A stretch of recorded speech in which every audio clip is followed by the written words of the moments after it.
चलिए भैया सभी को गुड मॉर्निंग।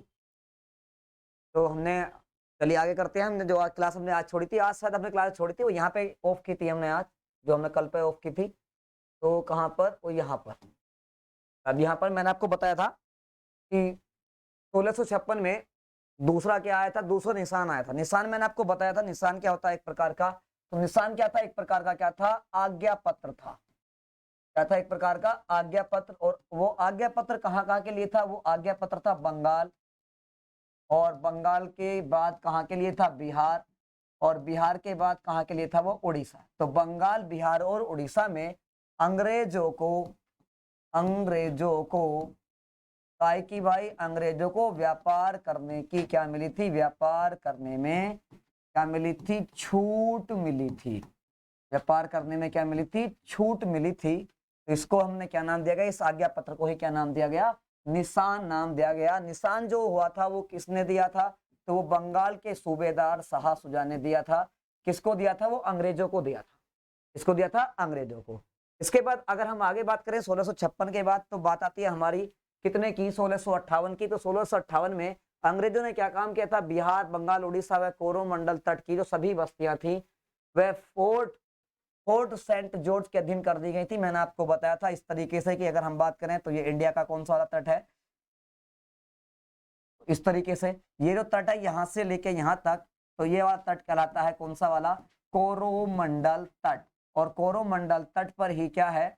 तो कोरोमंडल तट की यदि हम बात करें तो कोरोमंडल जो तट है, तो इस तट पर यहाँ पर है कौन सा वाला? चेन्नई। और चेन्नई को पहले क्या कहते थे? मद्रास। और मद्रास में अंग्रेजों ने एक क्या बनवाया था? एक किला बनवाया था, और उस किले का नाम था फोर्ट सेंट जॉर्ज। कौन सा वाला बनवाया था? फोर्ट सेंट जॉर्ज बनवाया था। तो ये कोरोमंडल तट। और यहाँ पर क्या दिया गया? यहाँ पर क्या था? आगे चलकर यहाँ पर उड़ीसा है, उड़ीसा का क्या है? बिहार, और बिहार का यहाँ पर क्या है? बंगाल है। तो इन सभी फैक्ट्रियों को किसके अधीन कर दिया गया? इन सभी फैक्ट्रियों को किसके अधीन? फोर्ट सेंट जॉर्ज के अधीन कर दिया गया था। ठीक है। इसके बाद बात करते हैं कि 1661 में वैवाहिक संबंध बने थे। अब वो जो वैवाहिक संबंध थे वो दो देशों के बीच बने थे। एक तरफ थे भाई ब्रिटेन, और एक तरफ था कौन? पुर्तगाल देश। तो ब्रिटेन देश की बात करें तो ब्रिटेन देश के एक राजा थे जिनका नाम था चार्ल्स सेकंड। क्या नाम था जिनका? Charles second. और चार्ल्स सेकंड के बाद जो पुर्तगाली एक राजकुमारी थी, यानी कि पुर्तगाल की क्या थी? एक राजकुमारी, और उस राजकुमारी का नाम था बेटे कैथरीन। क्या नाम था उसका? उस राजकुमारी का नाम था कैथरीन ब्रिगेंजा। तो कैथरीन ब्रिगेंजा की यदि हम बात करें तो आपके सामने है ये रही कैथरीन ब्रिगेंजा, ये बैठी भाई कैथरीन ब्रिगेंजा। तो इसका विवाह ब्रिटेन के राजा चार्ल्स द्वितीय के साथ किया गया, और दहेज में दिया गया बंबई द्वीप। कौन सा वाला द्वीप दिया गया? दहेज में दिया गया बंबई द्वीप। तो हम बात करते हैं तो चार्ल्स सेकंड की बात करें तो चार्ल्स सेकंड ये रहे आपके सामने चार्ल्स सेकंड। तो चार्ल्स सेकंड का विवाह किसके साथ किया गया? चार्ल्स सेकंड का विवाह कैथरीन के साथ किया गया। कैथरीन कौन थी? कैथरीन थी पुर्तगाल की राजकुमारी। कहाँ की? पुर्तगाल की। और चार्ल्स द्वितीय कहाँ के रहते? ब्रिटेन के। अब इन्हें कौन सा वाला दहेज में क्या मिला? तो इन्हें दहेज में पुर्तगालियों ने क्या दिया? तो बंबई शहर दिया। कौन सा वाला शहर दिया? बंबई शहर। और इन्होंने क्या काम किया? बंबई शहर को किसको दे दिया? ब्रिटिश ईस्ट इंडिया कंपनी को किराए पर दे दिया। किराए पर कब दे दिया? 1668 ईस्वी में ब्रिटिश ईस्ट इंडिया कंपनी को किराए पर दे दिया, सालाना किराए पर दे दिया। कितने किराए पर? 10 पाउंड वार्षिक के किराए पर, 10 पाउंड वार्षिक किराए पर दे दिया। ठीक है। अब इसके बाद बात करते हैं, इन्होंने 1661 में कंपनी को एक नया आज्ञा पत्र भी आया। या कंपनी का क्या आया? कंपनी का एक नया आज्ञा पत्र आया। उस आज्ञा पत्र में क्या कहा गया? उस आज्ञा पत्र में कंपनी को अधिक अधिकार दिए गए। कंपनी को अधिक अधिकार दिए गए। इस आज्ञा पत्र के द्वारा कंपनी को क्या दिए गए? कुछ अधिकार दिए गए। कौन कौन से अधिकार दिए गए? जैसे मुद्रा बनाने का। मुद्रा बनाने का मतलब सिक्के बनाने का या मुद्रा ढालने का अधिकार दिया गया। दूसरी बात, किले बनाने का अधिकार दिया गया। काय का अधिकार दिया गया? किले बनाने का अधिकार दिया गया। ओके, किले बनाने का अधिकार, और क्या बनाने का अधिकार? और मुद्रा बनाने का अधिकार या मुद्रा ढालने का अधिकार दिया गया। इसके बाद अगर हम बात करें तो कहीं कहीं पहले जो न्याय होता था तो न्याय ब्रिटेन के राजा के द्वारा होता था, तो अब इनको न्याय करने का अधिकार भी दिया गया। क्या करने का अधिकार? कंपनी को न्याय करने का अधिकार भी दिया गया।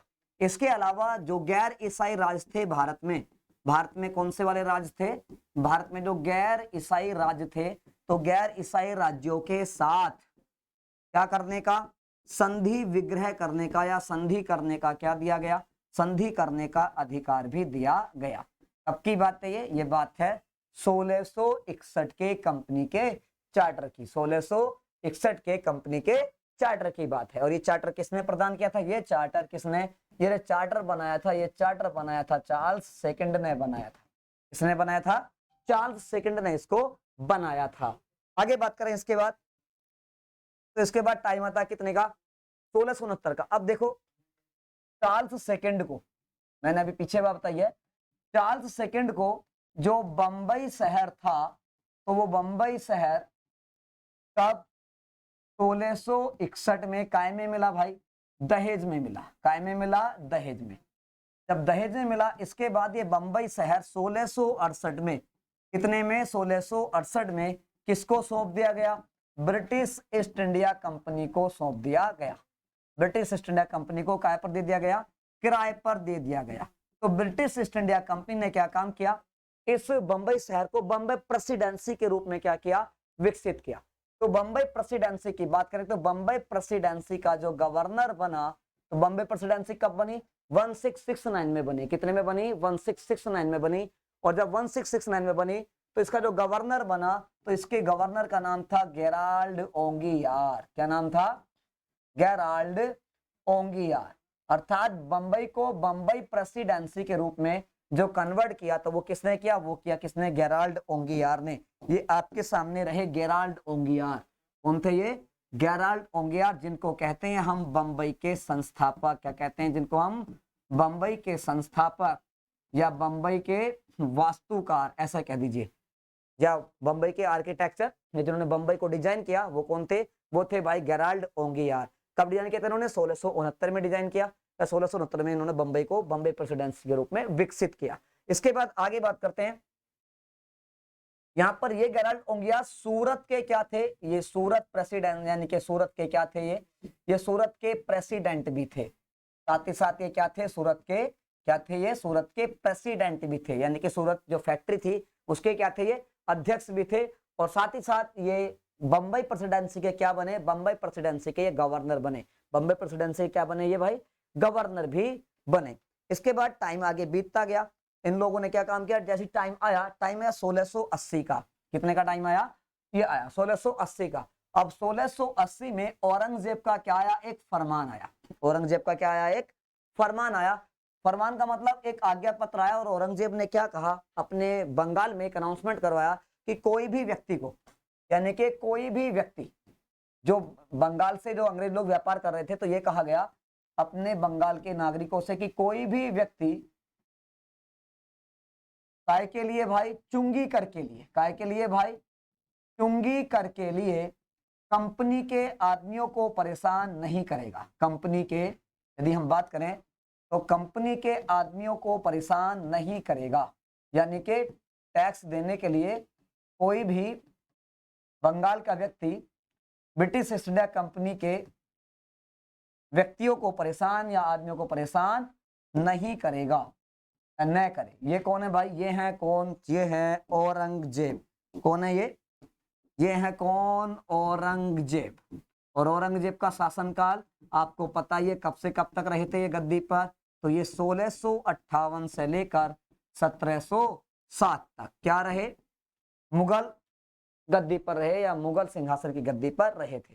दूसरी बात इसमें क्या कहा गया?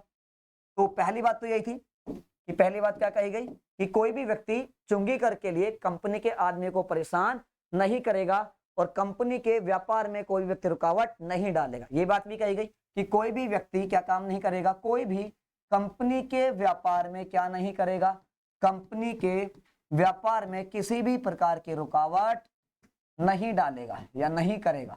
और यदि किसी व्यक्ति ने कंपनी के व्यापार में अगर रुकावट कर दी, तो उसके खिलाफ सख्त एक्शन लिया जाएगा या कड़ी कार्यवाही की जाएगी। तीसरी बात इन्होंने ये कहा कि अंग्रेज जो होंगे, तो अंग्रेज 2% क्या देंगे? यदि हम बात करें तो अंग्रेज क्या काम करेंगे कि जो अंग्रेज होंगे, तो अंग्रेज क्या काम करेंगे?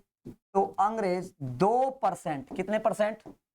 अंग्रेज 2% तो क्या देंगे, 2% तो देंगे चुंगी कर, कि अंग्रेज 2% क्या देंगे, 2% चुंगी कर देंगे, और साथ ही साथ 1.5%, यदि हम बात करें 1/2% क्या देंगे, ये 1/2% कौन सा वाला टैक्स देंगे, जजिया टैक्स देंगे। कौन सा वाला? जजिया टैक्स देंगे या जजिया कर देंगे।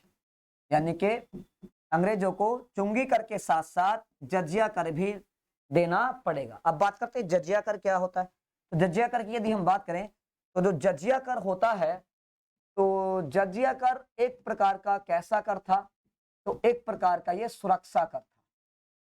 ऐसा कर था, ये सुरक्षा कर था। और इस जजिया कर को जो वसूला जाता था वो लगभग गैर मुस्लिमों से वसूला जाता था। इससे वसूला जाता था, गैर मुस्लिमों से वसूला जाता था, गैर मुस्लिमों से वसूला जाता था। ठीक है। इस जजिया कर की जो शुरुआत की थी, अगर हम बात करें भारत में, तो इसकी शुरुआत जो की थी वो मोहम्मद बिन कासिम ने की थी। किसने की थी? मोहम्मद बिन कासिम ने। कहां पर की थी? सिंध में। 700, जब वो 712 ईस्वी में आया था, तो 712 ईस्वी में की थी। अब की थी 712 ईस्वी में इसकी शुरुआत की थी। कौन से वाले कर की? जजिया कर की। शुरुआत में ये जो वसूला जाता था, तो यह टैक्स या यह जो कर वसूला जाता था, तो किससे? केवल के यह टैक्स किस किस से नहीं वसूला जाता था, ऐसा से देखो पहले। तो ये टैक्स ना तो ब्राह्मणों से वसूला जाता था, ना बच्चों से वसूला जाता था, और ना ही महिलाओं से वसूला जाता था, ना ही महिलाओं से वसूला जाता था। वैसे इससे जो बुजुर्ग व्यक्ति थे या वृद्ध कह लो, तो ये वृद्ध व्यक्तियों से भी नहीं वसूला जाता, इससे वृद्धों से नहीं वसूला जाता था, बुजुर्ग कहते हैं जिनको। तो ये सारे के सारे क्या थे? सबके सब जजिया टैक्स से क्या थे? फ्री थे। लेकिन ब्राह्मणों पर जो लगाया सबसे पहली बार, तो वो लगाया किसने? फिरोज शाह तुगलक ने। तो फिरोज शाह तुगलक ने इसको किनके ऊपर लागू किया? तो फिरोज शाह तुगलक ने जजिया टैक्स को किसके ऊपर लागू किया? ब्राह्मणों के ऊपर क्या किया? लागू किया। तो ब्राह्मणों से जजिया कर वसूलने वाला जो पहला शासक था वो कौन था? वो था फिरोज शाह तुगलक था। इसके बाद आगे बात करते हैं। तो जाहिर सी ये सब क्या थे? इस जजिया कर से मुक्त थे। धीरे धीरे बात आगे बढ़ती चली गई। आगे बढ़ने के बाद यदि हम बात करें इसके बाद, तो एक व्यक्ति आया था जिसका नाम था अकबर। कौन आया था भाई? अकबर। तो अकबर ने इस जजिया टैक्स को क्या कर दिया था? इस जजिया कर को 1664 में क्या कर दिया था? 1664 में क्या कर दिया था? समाप्त कर दिया था। 1664 में क्या कर दिया था? समाप्त कर दिया था। किसने भाई? अकबर ने जजिया कर को क्या कर दिया था? समाप्त कर दिया था। लेकिन अकबर के बाद बात करें तो अकबर के बाद कौन आया भाई? अकबर के बाद कौन आया? जहांगीर आया। जहांगीर के बाद शाहजहां आया। शाहजहां के बाद औरंगजेब आया। तो औरंगजेब ने क्या काम किया? औरंगजेब ने इसे पुनः क्या कर दिया? इसे पुनः शुरू कर दिया, पुनः शुरू कर दिया। इसके बाद कौन आया? बहादुर शाह प्रथम आया, उसने खत्म कर दिया। फिर कौन आया भाई? फिर जहांदार शाह आया, उसने फिर से चालू कर दिया। और अंतिम रूप से इसको समाप्त किया। तो अंतिम रूप से समाप्त, तो अंतिम रूप से जो इसे समाप्त किया, तो वो किया था किसने? मोहम्मद शाह रंगीला ने। किसने समाप्त किया था? मोहम्मद शाह रंगीला ने इसको भारत से अंतिम रूप से क्या कर दिया? समाप्त कर दिया। इसके बाद ये जजिया कर क्या हुआ? भारत से हमेशा के लिए क्या हो गया? समाप्त हो गया। तो अंतिम रूप से समाप्त किया मोहम्मद शाह रंगीला ने। जबकि पहली बार किसे समाप्त किया था? इसको अकबर ने। और उसके बाद दोबारा लागू किसने किया था? औरंगजेब ने। जबकि पहली बार इसको किसने लगाया था? मोहम्मद बिन कासिम ने। कहां लगाया था? सिंध में लगाया था। क्लियर? गैर मुस्लिमों से वसूला जाता था, एक प्रकार का सुरक्षा। सुरक्षा किसकी भाई? गैर मुस्लिमों की। सुरक्षा किसकी? जो गैर मुस्लिम थे। तो गैर मुस्लिम का मतलब जैसे हिंदू होते थे, ठीक है, सिख होते थे, ईसाई होते थे, इन सब से ये वसूला जाता था। और सुरक्षा किससे भाई? मुस्लिम जो सेना होती थी उनके द्वारा जो की जाती थी सुरक्षा इनकी। ठीक है। इसके बाद आगे बात करते हैं। इसके बाद बात आती है 1686 की बात आती है। कितने की बात आती है? 1680 में फरमान आया था किसका? औरंगजेब का। उसके बाद टाइम आता है 1686 का। और 1686 में क्या काम किया? 1686 में अंग्रेजों ने क्या काम कर लिया? तो अंग्रेजों ने हुगली को लूट लिया। अंग्रेजों ने किसको लूट लिया भाई? हुगली को लूट लिया। जब हुगली को इन्होंने लूट लिया तो इस बात का पता किसको लगा? तो इस बात का पता चला, हुगली की लूट का पता चला किसको? औरंगजेब को। इसको पता लगा औरंगजेब को। जैसे ही पता चला तो औरंगजेब सेना लेकर इनके पास गया और सेना लेकर जाने के बाद इसका अंग्रेजों से क्या हुआ? औरंगजेब का अंग्रेजों से युद्ध हुआ। नतीजा औरंगजेब इस युद्ध में जीत गया, औरंगजेब की सेना इसमें जीत गई और अंग्रेज इसमें हार गए। जब अंग्रेज इसमें हार गए तो बात करते हैं तो औरंगजेब ने इनको क्या कर दिया यहाँ से? तो औरंगजेब ने इनको क्या कर दिया? हरा दिया। और जब औरंगजेब ने इनको हरा दिया तो अंग्रेज यहाँ से क्या हो गए? तो अंग्रेज यहाँ से भाग गए। तो अंग्रेज भाग खड़े हुए, ऐसा कह दो कि अंग्रेज यहाँ से क्या हुए? तो अंग्रेज यहाँ से, तो अंग्रेज हुगली से क्या हो गए? भाग खड़े हुए। तो अंग्रेज यहाँ से भाग गए या भाग खड़े हुए। और जब भाग खड़े हुए तो इसके बाद भागने के बाद जो नदी है कौन सी वाली? हुगली। तो हुगली नदी के मुहाने पर एक द्वीप है। हुगली नदी के मुहाने पर क्या है? एक द्वीप है। तो इस द्वीप पर जाकर वो थोड़े दिनों के लिए बस गए। इस द्वीप पर जाकर क्या हो गए? वो बस गए। कब की बात है? तो ये बात है कब की? 1686 की। कब की बात है ये? 1686 की। तो औरंगजेब द्वारा अंग्रेजों को पराजित कर दिया गया और अंग्रेज हुगली छोड़कर भाग गए। कहां भाग गए?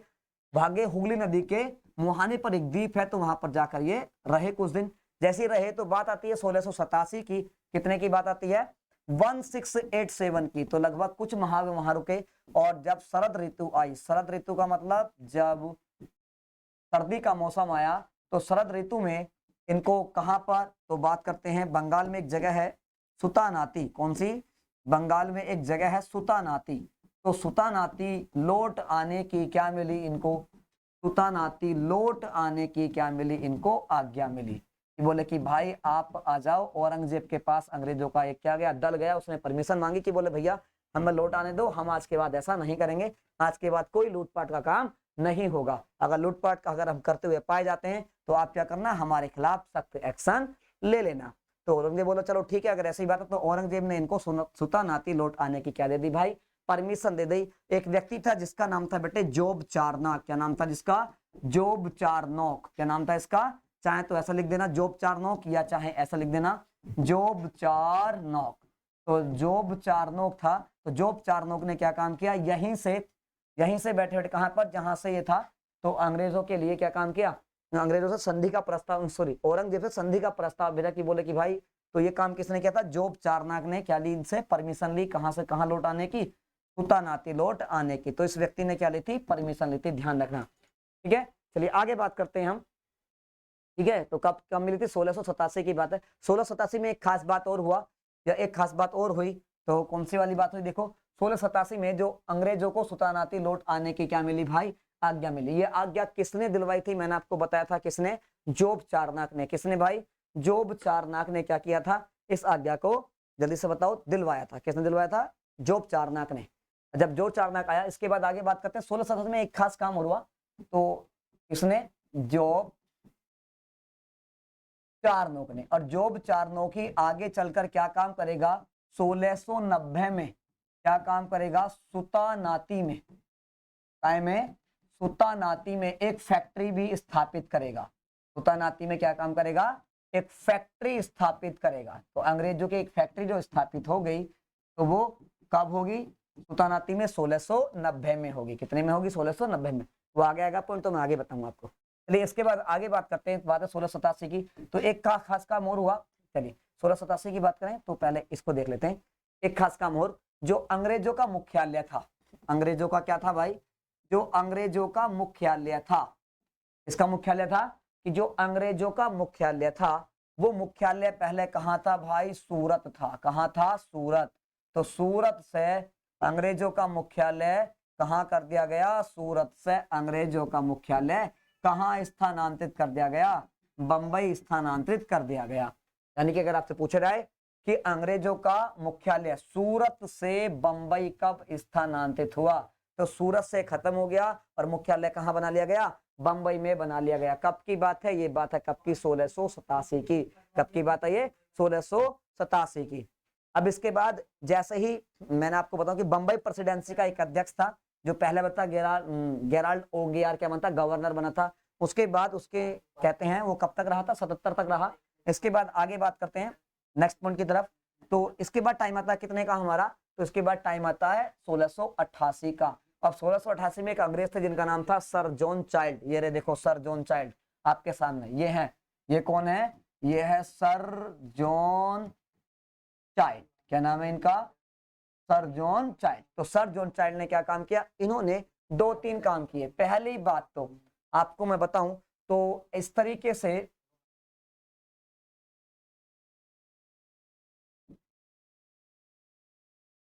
यदि हम बात करें कि इस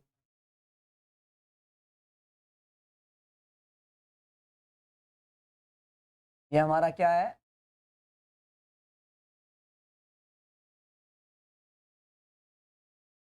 अगर हम बात करें इस तरीके से, ये हमारा क्या है,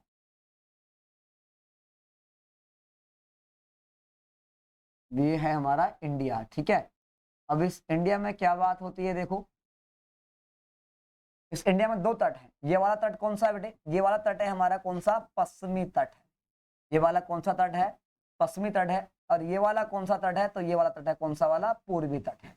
तो पश्चिमी तट और पूर्वी तट, पश्चिमी तट पर ही हमारी क्या बसी हुई थी यहाँ पर, तो इस जगह पर हमारी बसी हुई थी क्या, बम्बई प्रेसिडेंसी। क्या बसी हुई थी यहाँ पर, तो यहाँ पर थी ये कौन सी वाली प्रेसिडेंसी, इस तरीके से। ये सब बम्बई प्रेसिडेंसी का क्या था, हिस्सा था ये सब। तो ये सब हिस्सा किसका था, तो ये सब हिस्सा किसका था, बम्बई प्रेसिडेंसी का था। तो इस तरीके से ये थी हमारी कौन सी वाली प्रेसिडेंसी, बम्बई प्रेसिडेंसी।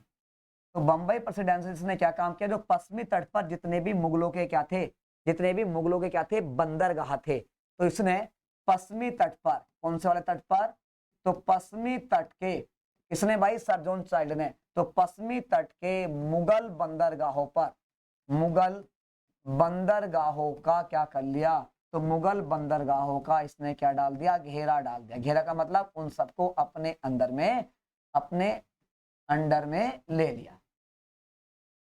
ठीक है, अपने अंडर में ले लिया किसने, सर जॉन चाइल्ड ने। उधर जो मुगलों के कुछ जहाज थे, तो मुगलों के जहाज इसने लूट लिए। तो मुगलों के जहाज क्या करे सर जॉन चाइल्ड ने, तो मुगलों के जहाज लूट लिए। इसने एक खास काम और किया कि जो मक्का जाने वाले क्या थे, मक्का जाने वाले क्या थे, तीर्थ यात्री थे, या मक्का जाने वाले जो क्या थे भाई, धर्म यात्री थे। तो मक्का जाने वाले धर्म यात्रियों को बंदी बनाने के लिए, क्या बनाने के लिए, उनको गिरफ्तार करने के लिए या बंदी बनाने के लिए इसने क्या काम किया, बंदी बनाने के लिए अपने कप्तान, यानी कि सर जॉन चाइल्ड का क्या था, एक कप्तान था। तो अपने कप्तान को कहां कहां भेजा, अपने कप्तान को लाल सागर व फारस की खाड़ी में भेजा। लाल सागर व फारस की खाड़ी भेजा, कहां पर भेजा, लाल सागर व फारस की खाड़ी भेजा, कि बोले जितने भी लोग मक्का जाते हैं उन सबको क्या कर लिया जाए, उन सबको बंदी बना लिया जाए। ये कौन थे भाई, ये थे सर जॉन चाइल्ड। ठीक है, कौन थे, सर जॉन चाइल्ड। ये भी सर जॉन चाइल्ड और ये भी सर जॉन चाइल्ड, घोड़े पे बैठ के जाते हैं ये। और इन्होंने आदेश देते हैं कि बोले मक्का जाने वाले धर्म यात्रियों क्या कर लिया जाए, बंदी बना लिया जाए। और मुगलों के जहाज इन्होंने लूट लिए, मुगलों के जहाजों पर अधिकार कर लिया। जितने भी मुगलों के क्या थे, बंदरगाह थे पश्चिम तट पर, उन सब पर क्या कर लिया, उन सब पर भी इन्होंने अधिकार कर लिया। जब अधिकार कर लिया, इस बात का पता चला किसको, औरंगजेब को। और जब औरंगजेब को पता लगा तो औरंगजेब ने अपनी सेना भेजी और सर जॉन चाइल्ड के साथ क्या हुआ, एक युद्ध हुआ।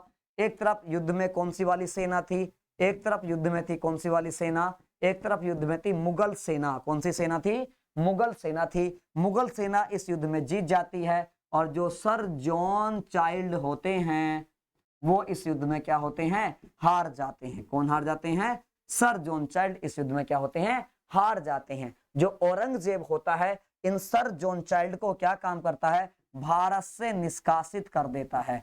भारत से क्या कर देता है, भारत से निष्कासित कर देता है, कि बोले बेटे आपका कोई भी काम यहाँ पर नहीं है, आप कहां जाओ, ब्रिटेन जाओ भारत छोड़कर। लेकिन सर जॉन चाइल्ड भारत में रहना चाहता है, कि बोले सर मैं तो मतलब जो बम्बई प्रेसिडेंट है कौन संभालेगा, उसकी देखभाल कौन करेगा। तो तब सर जॉन चाइल्ड क्या काम करता है, औरंगजेब से क्या मांगता है, ये औरंगजेब से माफी मांगता है। औरंगजेब से क्या मांगता है ये माफी मांगता है। क्या मांगता है? औरंगजेब से ये माफी मांगता है। और जब माफी मांगता है, माफी मांगने के बाद जो इसने ये जहाज लूटे थे, जो मुगलों के जहाज लूटे थे, तो मुगल जहाजों को ये क्या कर देता है? तो ये मुगल जहाजों को वापस कर देता है, या मुगल जहाजों को क्या कर देता है? ये वापस भी कर देता है, वापस कर देता है कि बोले मुझसे गलती होगी, आज के बाद मैं मुगल जहाजों को नहीं लूटूंगा। ओके, इतनी बात होती है। इसके बाद एक खास काम होता है, सर जॉन चाइल्ड से औरंगजेब कहता है कि बोले आपने बेटे मेरा नुकसान करा है, इस नुकसान की भरपाई आप करेंगे। तो ये लगभग 1.5 लाख रुपए क्या देता है? ये 1.5 लाख रुपए, कितने लाख रुपए? 1.5 लाख रुपए क्या देता है? ये हर्जाना भी देता है। हर्जाना का मतलब क्या करता है? नुकसान के तौर पर। तो 1.5 लाख रुपए किसके तौर पर? ये हर्जाना के तौर पर या हर्जाने के तौर पर किसको देता है? औरंगजेब को देता है। किसके तौर पर? हर्जाने के तौर पर। कितने लाख रुपए? जल्दी से बताओ, तो कितने लाख रुपए? 1.5 लाख रुपए किसको देता है? औरंगजेब को देता है। तब जाकर औरंगजेब क्या काम करता है? इसको माफी देता है और इसको भारत में रहने देता है। अगर ये ऐसा काम नहीं करता तो औरंगजेब इसको भारत से क्या कर देता? बाहर भगा देता, और सर जॉन चाइल्ड की कहानी भारत से क्या हो जाती? खत्म हो जाती। भारत से क्या हो जाती भाई? खत्म हो जाती। क्लियर है बात इतनी? चलिए आगे बात करते हैं। इसके बाद पक्का इतना पता चल गया। तो 1688 में सर जॉन चाइल्ड, तो ये तो कहानी थी बेटे कहाँ की? तो ये कहानी थी बेटे भारत की। कहाँ की कहानी थी बेटे?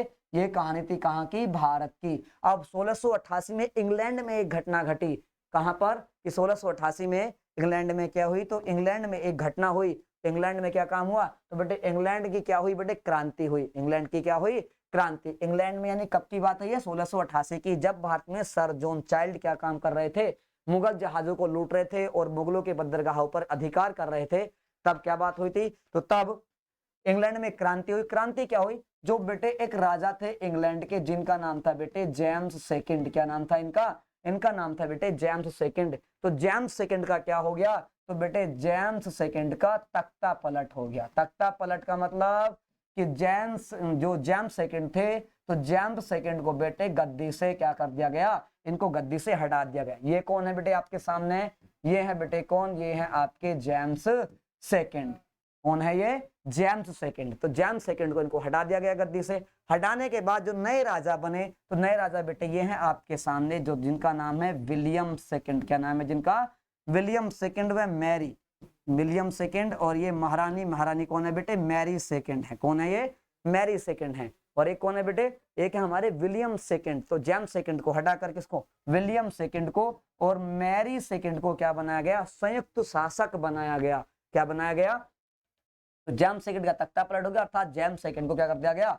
इनको गद्दी से हटा दिया गया। तख्ता पलट का मतलब इनको गद्दी से क्या कर दिया गया? गद्दी से हटा दिया गया। किसको? जेम्स सेकंड को। और इनके बाद जो नए राजा बने, कहाँ के? इंग्लैंड के। यदि हम बात करें तो इंग्लैंड के जो नए राजा बने, तो इंग्लैंड के नए राजा, तो नए राजा बेटे दोनों संयुक्त रूप से बने। एक तो जिनका नाम था विलियम सेकंड। क्या नाम था जिनका? William second. और कौन भाई? Mary second. विलियम सेकंड और मैरी सेकंड क्या बने भाई? संयुक्त रूप से क्या बने? संयुक्त रूप से क्या बने? शासक बने। संयुक्त रूप से क्या बने? शासक बने। या ऐसा कह लीजिए कि जेम्स सेकंड को गद्दी से हटाकर विलियम सेकंड और मैरी सेकंड को शासक बना दिया गया। अर्थात ब्रिटेन में जो चली वो समय किसकी चली? यानी कि संसद की चली, यानी कि इंग्लैंड में या ब्रिटेन में। यदि हम बात करें किसमें? ब्रिटेन में। किसकी भाई? संसद की सत्ता क्या हुई? संसद की सत्ता स्थापित हुई। संसद की सत्ता क्या हुई? स्थापित हुई। यानी कि संसद के द्वारा क्या काम किया गया? संसद ने जेम्स सेकंड को हटा दिया और विलियम सेकंड को क्या बना दिया?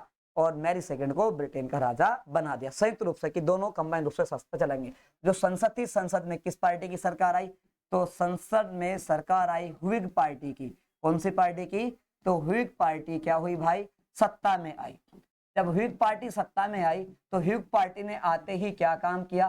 तो व्हिग पार्टी ने आते ही एक काम किया, जो ब्रिटिश ईस्ट इंडिया कंपनी थी, तो जो ये थी ना, कौन सी वाली? व्हिग पार्टी जो थी, ये बेटे जो ब्रिटिश ईस्ट इंडिया कंपनी थी, तो ये कंपनी के व्यापारिक एकाधिकार के पक्ष में नहीं थी।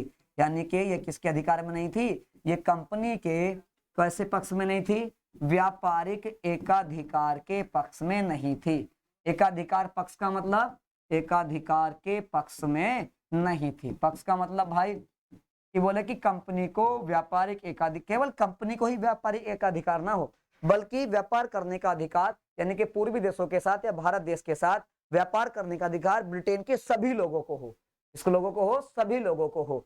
लेकिन केवल केवल यहाँ पर जब चार्टर आया था 1600 का, तो उसमें केवल व्यापारिक एकाधिकार की बात कही गई थी कि बोले केवल पूर्वी देशों के साथ व्यापार करने का अधिकार केवल और केवल ब्रिटिश ईस्ट इंडिया कंपनी को होगा।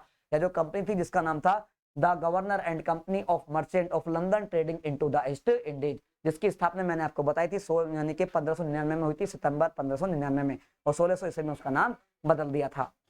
बताई थी बात, जिसको जॉन कंपनी भी हम कहते हैं। क्लियर? तो जाहिर सी बात है, तो इन्होंने क्या कहती है कि यह जो ये व्हिग पार्टी थी तो कंपनी के व्यापारिक एकाधिकार के पक्ष में नहीं थी। अब क्या काम किया, जितने भी बेटे कंपनी के प्रतिद्वंदी थे, या ऐसा कह लीजिए कि ब्रिटेन के स्वदेशी प्रतिद्वंदी, किसके प्रतिद्वंदी थे बेटे, तो जो प्रतिद्वंदी थे, तो द्वंदी किसके थे, तो द्वंदी थे वो कंपनी के। तो ब्रिटेन के स्वदेशी प्रतिद्वंदी ने क्या काम किया, एक नई कंपनी बनाई जिसका नाम था बेटे न्यू कंपनी। क्या बनाई, न्यू कंपनी नामक व्यापार, न्यू कंपनी नामक क्या काम किया भाई, नामक व्यापारिक संस्था की स्थापना की। नामक व्यापारिक संस्था यानी कि एक नई कंपनी बनाई। और ये कंपनी, इस कंपनी ने क्या काम किया, इस कंपनी ने पूर्वी देशों के साथ, यानी कि पूर्वी देशों के साथ अपना व्यापार क्या कर दिया, शुरू कर दिया।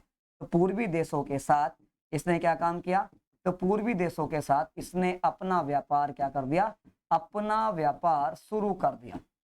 पूर्वी देशों के साथ अपना व्यापार क्या कर दिया, इसने शुरू कर दिया। ये कौन थी बेटे, ये कौन है, ये है मैरी, और ये कौन है बेटे, विलियम, कौन, विलियम सेकेंड। चलिए इसको मैं यहाँ पे लिख देता हूँ, मैरी सेकेंड, जो ब्रिटेन की क्या बनी थी, नई रानी बनी थी। ओके, इसके बाद आगे बात करते हैं, जब ये सारी चीजें होने लगी तो टाइम आता है, मैंने आपको बताया था 1690 का। कितने का टाइम आता है, 1690 का टाइम आता है। कितने का टाइम आता है, 1690 का। अब 1690 में क्या काम हुआ था पीछे, यानी कि मैंने आपको पीछे बात बताई थी कि 1690 में एक व्यक्ति थे जिनका नाम था बेटे सुल्तानाती फैक्ट्री बनाई। और सुल्तानाती फैक्ट्री किसने बनाई, वो बनाई किसने, जॉब चारनॉक ने। ये कौन थे भाई, ये थे जॉब चारनॉक। क्या नाम था इनका, जॉब चारनॉक। तो जॉब चारनॉक ने क्या काम किया, सुल्तानाती में एक फैक्ट्री बनाई। तो इन्होंने क्या काम किया, तो सुल्तानाती फैक्ट्री किसने स्थापित की थी, ये तो ये की थी किसने, जॉब चारनॉक ने क्या करी थी, इस फैक्ट्री की क्या करी थी, स्थापना भी करी थी। कौन सी वाली फैक्ट्री की, जल्दी से बताओ, सुल्तानाती फैक्ट्री की जो स्थापना करी वो किसने करी, वो करी बेटे जॉब चारनॉक ने। जॉब चारनॉक ने एक काम और किया था कि 1696 में, यानी कि हम बात करें इस फैक्ट्री की 1696 में क्या करने की भाई, किलेबंदी करने की। क्या करने की, किलेबंदी करने की क्या ले ली थी, किलेबंदी करने की क्या दे दी थी भाई, अनुमति ले ली थी। किससे ले ली थी, बंगाल के सूबेदार से, शाइस्ता खां से। बंगाल का सूबेदार था, क्या नाम था उसका, शाइस्ता खां। तो इस पॉइंट को हम आगे भी लिख सकते हैं, वैसे यहाँ पे लिख दो तो भी कोई दिक्कत नहीं कि 1696 में यानी कि सुल्तानाती फैक्ट्री की किलेबंदी करने की क्या ले ली, अनुमति ले ली। किसने, जॉब चारनॉक ने। आगे बात करते हैं, इसके बाद शाइस्ता खां का फरमान आता है। किसका भाई, शाइस्ता खां का, यानी कि शाइस्ता खां बोलते हो, इससे ऊपर था एक इब्राहिम खां का। किसका, इब्राहिम खां का। तो इसके बाद चलिए हम बात करते हैं आगे। तो ये देखिए आया 1691 में, क्या आया 1691 में इब्राहिम खां का क्या आता है, एक फरमान आता है। इब्राहिम खां जो होता है वो बंगाल का एक क्या होता है, सूबेदार होता है। बंगाल का क्या होता है, एक सूबेदार होता है। और जब बंगाल का जो सूबेदार होता है तो ये क्या काम करता है, तो ये काम करता है, ये कहता है कि अंग्रेजों से एक टैक्स लेता है। अंग्रेजों से क्या लेता है ये, तो ये कहता है कि अंग्रेजों को, इसको भाई, कि अंग्रेजों को कितने हजार रुपए, 3000 रुपए क्या देना पड़ेगा भाई, 3000 रुपए वार्षिक कर, या वार्षिक क्या देना पड़ेगा, वार्षिक कर या वार्षिक टैक्स देना पड़ेगा। तो वार्षिक टैक्स जब आप लोग दोगे तभी आपको क्या काम किया जाएगा, तभी आपको चुंगी कर की अदायगी से क्या मिलेगी, मुक्ति मिलेगी। क्या मिलेगी, चुंगी कर की अदायगी से मुक्ति। यानी कि इस कर के बदले में, यानी कि इस कर के काय में बदले में अंग्रेजों को क्या मिलेगी, बदले में अंग्रेजों को कौन से वाले कर से, अंग्रेजों को चुंगी कर से या टोल टैक्स जिसको हम कहते हैं, तो चुंगी कर या टोल टैक्स की अदायगी से, टोल टैक्स की अदायगी से क्या मिलेगी, टोल टैक्स की अदायगी से क्या मिलेगी, जल्दी बताओ, अदायगी से आपको क्या मिलेगी, मुक्ति मिलेगी। अर्थात मुक्ति का मतलब कि आपको फ्री में व्यापार करने की परमिशन दी जाएगी। लेकिन उसके लिए आपको क्या करना पड़ेगा, जल्दी से बताओ, उसके लिए आपको क्या करना पड़ेगा, उसके लिए आपको एक काम और करना पड़ेगा, क्या कि आपको केवल 3,000 रुपए, कितने हजार रुपए, 3,000 रुपए वार्षिक के बदले आपको फ्री में व्यापार करने का क्या दिया जाएगी, परमिशन दी जाएगी। इसके बाद कहते हैं बेटे कि जो कंपनी बन के आई जिसका नाम था कौन सी वाली, न्यू कंपनी बनी थी, मैंने आपको भी पीछे बताया 1688 में। अगर हम बात करें कितने की, 1688 में, तो जब न्यू कंपनी बनी तो जो कंपनी थी एक ब्रिटिश ईस्ट इंडिया कंपनी, जो मैंने आपको बताई थी, दो कंपनी होगी ना, एक तो चलो इसको छोड़ो अभी, इसको अभी मैं बात बताता हूँ। तो एक तो थी कौन सी वाली, एक तो थी ये वाली, the governor and company of merchant of London trading into the East Indies, trading into the East Indies, into the East Ind. एक कंपनी तो ये थी जो भारत से क्या कर रही थी, जो भारत से क्या कर रही थी भाई, जो भारत से व्यापार कर रही थी। इसको ही केवल कैसा अधिकार था, इसको ही केवल भारत से व्यापार करने का क्या था, एकाधिकार था। एक नई कंपनी बन गई बेटे 1688 में, कौन सी वाली कंपनी बनी थी, न्यू कंपनी। ये जबकि न्यू कंपनी किसने बनाई थी, जो इस कंपनी के क्या थे, प्रतिद्वंदी थे, वो नहीं चाहते थे। जो हिग्स पार्टी जब कायम आई, सत्ता में आई, तो उसने ये कहा कि बोले भाई केवल इसी कंपनी को अधिकार ना हो, बल्कि सभी लोगों को क्या हो, अधिकार हो, जो क्या काम कर लें, जो भारत के साथ व्यापार कर लें, भारत के पूर्वी देशों के साथ व्यापार कर लें। तो जब ये न्यू कंपनी क्या करने लगी, तो ये न्यू कंपनी क्या करने लगी भाई, व्यापार करने लगी। जब ये न्यू कंपनी व्यापार करने लगी तो कहते हैं न्यू कंपनी के व्यापार करने के साथ साथ इस कंपनी को क्या होने लगा, इस वाली कंपनी को बेटे थोड़ा सा लॉस होने लगा। लॉस का मतलब इसको नुकसान होने लगा, और ये कंपनी भी इतने अच्छे व्यापार नहीं कर पाई, इस कंपनी को भी आगे चलकर क्या होगा, थोड़ा सा लॉस होगा, आगे चलकर इसको भी क्या होगा, लॉस होगा। तो जब ये कंपनी आई तो इस कंपनी का कई सारे एक जहाज था जिसका नाम था बेटे रेड ब्रिज। क्या नाम था इस कंपनी के जहाज का, रेड ब्रिज जहाज था। तो रेड ब्रिज जहाज को इस कंपनी ने क्या कर लिया, कैप्चर कर लिया इस कंपनी को, यानी कि जो ये कंपनी थी इस कंपनी ने रेड ब्रिज जहाज को क्या कर लिया, रोक लिया। जब रोक लिया तो दोनों कंपनियां कहां आ गई, फिर आमने सामने आ गई। जब दोनों कंपनियां आमने सामने आई तो फिर क्या काम हुआ, तो फिर बेटे प्रस्ताव पारित हुआ 1694 का, और 1694 का जो प्रस्ताव पारित किया था तो वो बेटे किसने पारित किया था, वो पारित किया था किसने, ब्रिटेन की संसद ने। किसने, ब्रिटेन की संसद ने। और ब्रिटेन की संसद के कौन से वाले सदन ने, हाउस ऑफ कॉमन ने। किसने, हाउस ऑफ कॉमन ने। हाउस ऑफ कॉमन ने क्या किया भाई, इसको जल्दी से बताओ। तो एक प्रस्ताव पारित क्यों किया, चलो अभी बताता हूं उसकी घटना भी सारी की सारी। देखो इसमें है क्या नहीं है, ये आएगा 1694 का प्रस्ताव। अब इस प्रस्ताव के पीछे का मेन कारण क्या था, तो पहली बात तो ये जो 1694 का प्रस्ताव था ये किसने पेश किया था, तो ये पेश किया था किसने, ब्रिटेन की संसद। किसने भाई, ब्रिटेन की संसद के कौन से वाले, हाउस ऑफ कॉमन में। किसने भाई, हाउस ऑफ कॉमन में इसको क्या किया गया था, इसको पेश किया गया था। हाउस ऑफ कॉमन में इसको क्या किया गया था, पेश किया गया था। क्यों किया गया था, इसके पीछे मेन रीजन क्या रहा, तो वो रीजन मैं आपको बता रहा हूं। तो एक तरफ जो कंपनी थी जो मैंने अभी आपको बताया था यही वाली कि the governor and company, the governor and company of merchant of London trading into the East Indies, trading into the East Indies, trading into the East Indies. और एक तरफ कौन सी वाली कंपनी भाई, तो न्यू कंपनी बनी थी। अब इस कंपनी को कई सारे क्या थे, इस कंपनी को पहली बात तो कैसा अधिकार था, इस कंपनी को बेटे व्यापारिक एकाधिकार था, यानी कि व्यापार करने का केवल और केवल अधिकार किसको था, तो वो इस वाली कंपनी को था। और इस वाली कंपनी को मैंने आपको बताया था, इस वाली कंपनी को कब समय समय पर बहुत सारे क्या प्राप्त होते रहे, बहुत सारे विशेषाधिकार भी प्राप्त होते रहे। अब न्यू कंपनी का एक जहाज था और उस जहाज का नाम था बेटे रेड ब्रिज। क्या नाम था उस जहाज का? रेड ब्रिज जहाज। तो रेड ब्रिज जहाज जब अपना सामान लेकर जा रहा था तो इस कंपनी ने इस जहाज को क्या कर लिया भाई? रोक लिया। कौन सी कंपनी ने रोक लिया? ब्रिटिश ईस्ट इंडिया कंपनी ने न्यू कंपनी के रेड ब्रिज जहाज को रोक लिया। रोक क्या लिया? इसके ऊपर पकड़ लिया। बोले भाई कहां जाता है? तुझे अधिकार, पहले प्रमाण पत्र दिखा, तेरे पास कहां है? तो दिखा नहीं पाया तो इसको क्या कर लिया? उस कंपनी ने रोक लिया। जब रोक लिया तो क्या काम हुआ? ये कंपनी और ये कंपनी दोनों आमने सामने आ गई। क्योंकि ये कंपनी किसने बनाई थी? ये कंपनी बनाई थी ब्रिटेन की संसद ने बनाई थी। जो हिग्स पार्टी थी उसने बनाई थी? नहीं बनाई थी। उसने सीधे सीधा कहा था कि बोले कंपनी को, इस वाली कंपनी को व्यापारिक एकाधिकार ना हो बल्कि सबको हो। तो इस वाले प्रस्ताव को इसी वजह से क्या किया गया? यहाँ पर लागू किया गया। क्या कहा गया? कि यहाँ पर यह कहा कि जब तक, कब तक? कि जब तक संसद कोई कानून नहीं बनाती, जब तक क्या नहीं बनाती। तो इसमें यह कहा गया, ये वाली बात कही गई कि जब तक संसद कोई कानून पारित ना कर दे, जब तक संसद कोई कानून पारित ना कर दे, तब तक न कर दे, तब तक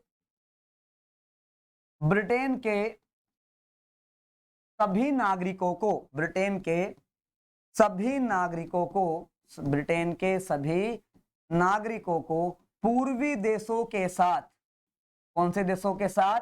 तो पूर्वी देशों के साथ व्यापार करने का क्या रहेगा? व्यापार करने का अधिकार रहेगा। व्यापार करने का अधिकार रहेगा। यानी कि वो अधिकार समाप्त अधिकार बना रहेगा।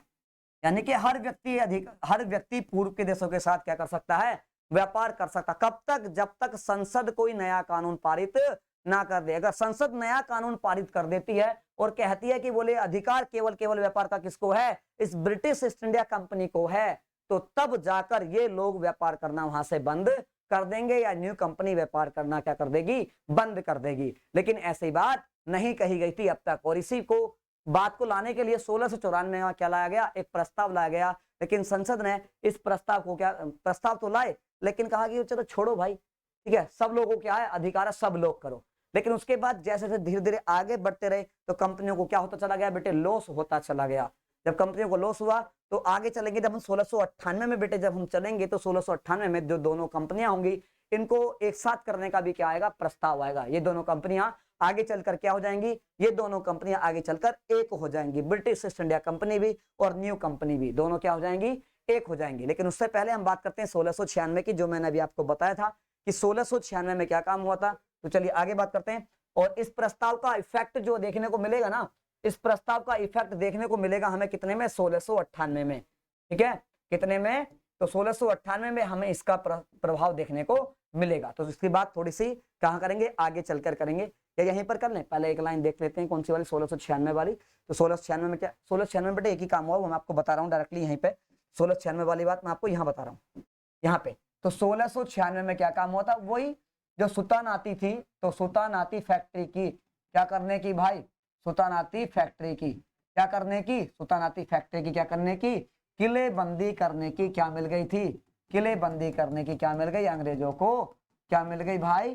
परमिशन मिल गई, या अंग्रेजों को सुल्तानाती फैक्ट्री की किलेबंदी करने की क्या मिल गई थी? अनुमति मिल गई थी। अब 1694 के प्रस्ताव के आधार पर क्या काम हुआ बेटे? बात आती है 1698 की। कितनी भाई? 1698 में क्या काम हुआ?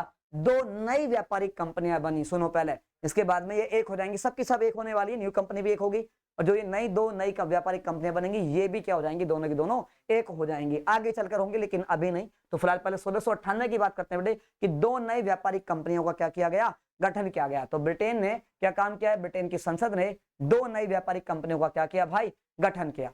कितनी कंपनियों का? कि दो नई व्यापारिक कंपनियों का क्या किया? गठन किया। अब वो गठन कैसे कैसे होता है? तो ये किसकी तर्ज पर हुआ था? 1694 के किसकी तर्ज पर? 1694 के प्रस्ताव की तर्ज पर। ठीक है, ओके, इतनी बात क्लियर हो गई। तो चलिए आगे बात करते हैं। तो क्या हुआ था कि जब दो नई व्यापारिक कंपनियां बनी इस तरीके से, ठीक है, तो बात करते हैं बेटे। पहली कंपनी का नाम था जनरल सोसाइटी। पहली कंपनी का नाम क्या था? तो पहली कंपनी का नाम था बेटे जनरल सोसाइटी। क्या नाम था पहली कंपनी का?